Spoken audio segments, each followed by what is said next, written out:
Boyfriend ni Katrina Halili, pumanaw na. Dumaranas ngayon ng napakalalim na lungkot ang kapuso actress at starstruck alumna na si Katrina Halili dahil sa pagpanaw ng kanyang kasintahan na si Jeremy Giab sa edad na 53.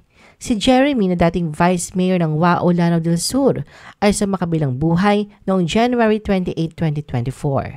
Ayon sa mga impormasyon mula sa isang entertainment website, inatake umano sa puso si Jeremy sa mismong tahanan ni Katrina sa New Manila, Quezon City.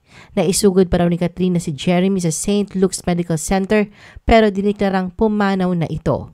Bagamat hindi pa nagsasalita si Katrina hinggil sa pagkawala ni Jeremy, ipinaabot niya kanyang malalim na lungkot sa pamamagitan ng isang Instagram post. Caption niya sa kanyang post, "Ang daya mo, love. Sabi mo aalagaan mo kami ni Katie, bakit iniwan mo kami?" Kalakip ang larawan ni Jeremy na nakatalikod habang naglalakad patungo sa isang malayong liwanag sa may kakahuyan. Ang Katie na tinutukoy ni Katrina ay ang kanyang anak sa singer na si Chris Lawrence. Kahit na nasa kaligitnaan ng kanyang pagdidalamhati, ipinakita ni Katrina ang kanyang profesionalismo dahil nagtuloy siya sa pagtitaping kinabukasan, January 29, para sa kanyang mga eksena sa Mommy Dearest, ang paparating na drama series sa GMA7 na pinagbibidahan niya kasama si Camille Prats.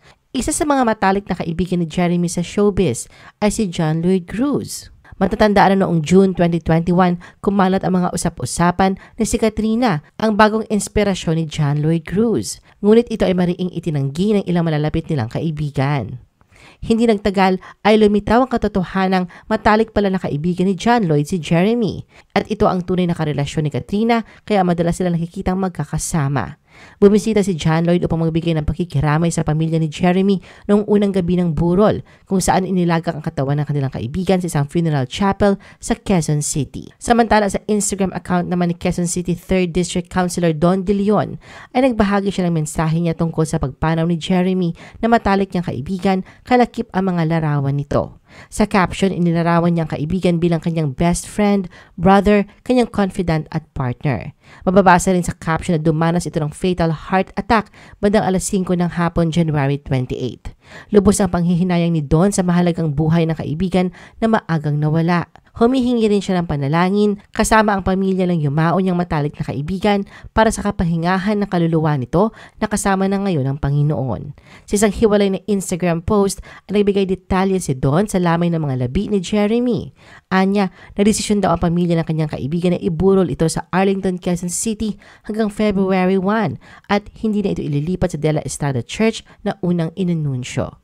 Sa Fast Talk with Boy Abunda noong July 2023, ibinahagi ni Katrina sa panayam na si Jeremy ang kasama niyang nag-aalaga at nagpapalaki sa kanyang anak. Ito rin daw ang mas nagtuturo sa kanya dahil aminado siyang matigas ang kanyang ulo, habang si Jeremy naman ang mas kalmado. Inilahad din ni Katrina ang tungkol sa suporta at pagmamahal na ibinibigay ni Jeremy sa kanila ni Katie. Sa isang hiwalay na interview noong November 2023, inihayag ni Katrina na lubos siyang matutuwa kung si Jeremy ang makakasama niya habang buhay.